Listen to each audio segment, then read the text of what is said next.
para todo mundo. E, mais do que nunca, só tem uma coisa que vai nos levar a atingir o objetivo: acreditar nele. Guto, a gente sabe que por mais que a gente peça, você nunca entrega quem é que começa jogando. Só que no jogo dessa semana a gente tem a situação do Moisés, que está de fora, e o substituto imediato, que é o João, se recupera de lesão. Será que você poderia entregar pelo menos os jogadores que concorrem a essa vaga na lateral esquerda? Tem... Digamos assim que Moisés está fora. Moisés está fora. Os outros 9 que começam como titular, com certeza, não seriam deslocados para ali. Todo o resto tem possibilidade. O Juninho da base é uma opção? Não deixa de ser, ele faz parte do plantel. Todos que fazem parte do plantel concorrem. E não estão entre os outros 9, têm possibilidades. Respondi? Guto... Te ajudei? Não muito. Eu vou tentar insistir um pouquinho mais, de uma forma muito respeitosa, como você com a gente também. A improvisação, num momento como esse, por o jogador da posição, Juninho me parece ser a única opção. Mas a improvisação nesse momento é uma questão que você considera e acha complicado ter que improvisar? Ou você não vê problemas nisso? Porque a gente já viu, por exemplo, aqui treinar, o Yuri já treinou do lado esquerdo, a gente já viu até o Éder treinar do lado esquerdo aqui, o Alano, por exemplo, jogou no Cruzeiro um pouco como lateral esquerdo. Eu considero tudo. Tudo que me mostrar um caminho, e um caminho da onde a gente já teve algum tipo de segurança, já teve algum tipo de resposta positiva, eu considero. Guto, te pedi para comentar um pouquinho sobre essa rodada, né? Um pouquinho atípica, digamos assim, enquanto o Bahia vai enfrentar, claro, um adversário difícil, está lutando para não cair, mas é o 18º colocado. Todos os outros 6 times que estão à frente do Bahia vão se enfrentar em confrontos diretos. Uma hora isso tinha que acontecer, né? O Bahia só estava jogando contra rivais direto agora, né? Mas é uma situação assim, ó. Não é um rival direto na briga em cima, mas é um rival que precisa muito do resultado. E jogando fora de casa é complicadíssimo. E nós temos que respeitar. Afinal, o Bahia, no primeiro turno, foi derrotado por eles. Então, acho que tem uma série de coisas que nós temos que levar em consideração. E não é o lugar na tabela que mostra a qualidade, a competência do grupo. Agora, você acha que esses confrontos diretos é a chance do Bahia reaproximar do G4? Desde que faça a nossa parte. Sempre que a gente fizer a nossa parte, independente de seja contra quem o Bahia estiver jogando, até o final da competição, nós temos sempre que estar somando 3 pontos. E mais 3, e mais 3. Se a gente fizer isso, fatalmente nós estaremos atingindo nosso objetivo. Porque dificilmente os 4 que estão em cima vão ganhar todas. E 2 deles empatando 3 dos 9 jogos e a gente ganhando todas, nós estamos dentro e eles fora. Ok? Guto, no início da temporada, o Bahia tinha um sério problema com bolas alçadas na área, uma reclamação, os treinadores que passaram falavam muito disso. Você conseguiu, eu lembro que conseguiu resolver isso nos primeiros jogos contigo, só que nos últimos 5 jogos em que o Bahia tomou gols, os gols partiram de bolas alçadas na área, sejam de cabeça, inclusive o último, ou não, bola alçada e alguém chegou a bater em primeiro. Por que esse problema ainda continua acontecendo? Eu acho que é muito cruel a gente colocar esse gol como um problema, né? Só analisar o lance, né? Excetuando o impedimento, ainda não desfaz que os outros 4 jogos em que o Bahia tomou gol, os gols começaram de bolas lançadas na área. Sim, sim, sim. Começaram numa situação não frontal. O gol do Goiás foi o segundo, né? O segundo. Jael no Criciúma. Jael com a bola em movimento. Paysandu, sim. Foi uma jogada. Eu acho que o Paysandu foi uma falha, sim, de bola parada. Agora, o lançamento na bola, da bola na área, aí tem N situações. CRB, Jackson pulou, não conseguiu, o Luiz Carlos chegou e bateu, Zé Carlos chegou e bateu. Não concordo. Essa jogada não foi uma jogada aérea. Essa jogada, não. Lançaram na área, o Jacques não conseguiu alcançar, a bola sobrou. Não, essa jogada foi uma situação de posicionamento errado, onde ele abriu nas costas e recebeu nas costas. Foi erro de posicionamento e erro de cobertura, sim. Mas, em geral, o que você acha disso? Não, eu acho que houve avanços, né? Mas cada jogo tem a sua nuance. Às vezes, todas as vezes que nós enfrentamos especialistas e com um bom nível de confronto corpo a corpo, nós tivemos dificuldade, sim. E até a característica do grupo de jogadores que nós não temos uma equipe alta, não é baixa, mas também não é alta. Houve uma melhora bastante significativa em vários aspectos, mas não são jogadores de característica de contato. Todas as vezes que nós jogamos com equipes de contato, nós já vencemos equipes que jogam futebol de corpo a corpo, de contato, mas o Bahia sempre tem dificuldades. Não é um futebol que flui normalmente. O jogo contra o Londrina foi isso. Foi um jogo extremamente difícil, desgastante, com muito contato, muito corpo a corpo, muita marcação por parte das duas equipes e lances que se escapava e praticamente para a televisão, para o espectador que não torcia nem para Londrina nem para Bahia, foi um péssimo jogo, o jogo Londrina e Bahia. Um jogo de muita marcação e poucas situações de gol.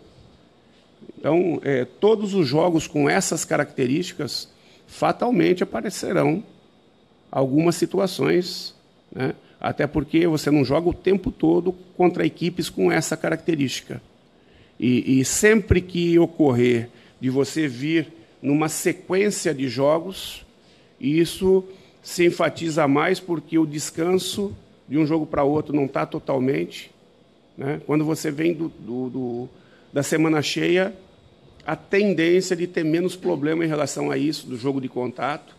E o jogo aéreo faz parte disso aí, né? Faz parte disso aí, de posicionamento. A gente trabalha bastante, não trabalha pouco. Mas ainda vai acontecer em cima da qualidade do adversário. Acho que, por exemplo, o gol do Goiás, o quarto, foi uma situação de relaxamento. Estava 4-1 o jogo.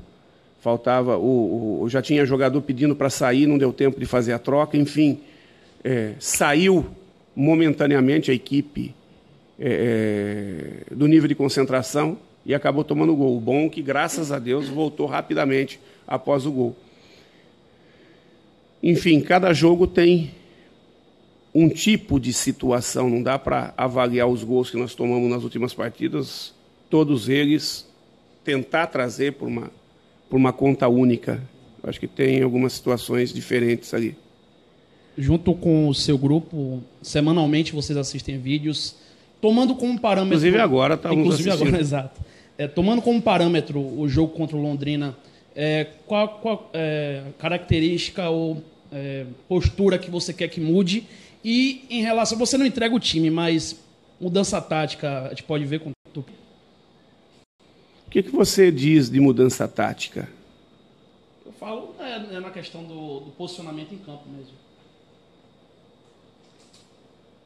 Bom, você é um dos caras assim que mais assiste os trabalhos nossos. Dentro de toda essa situação de tempo, nós oscilamos em 2 ou 3 sistemas. Um muito parecido com o outro, né? E, ultimamente, a gente vem trabalhando em 1 ou 2 sistemas, não mais que isso. Eu acho que, nesse momento, em cima do estágio que a equipe está, eu acho que é tiro no pé a gente mudar sistema. A gente tem que trabalhar em cima do estágio que a gente está para aperfeiçoar aqueles que estão jogando, buscar peças que possam complementar de uma maneira mais qualificada para determinado jogo. E aí, pensando em desgaste, pensando no adversário, pensando numa série de coisas que a gente ainda não fez, por exemplo, proteger a equipe em termos de jogo aéreo, entrando alguns jogadores com uma estatura maior para determinada situação do adversário, mas sem perder a essência da equipe e valorizando o que cada jogador vem fazendo nos jogos dentro de casa.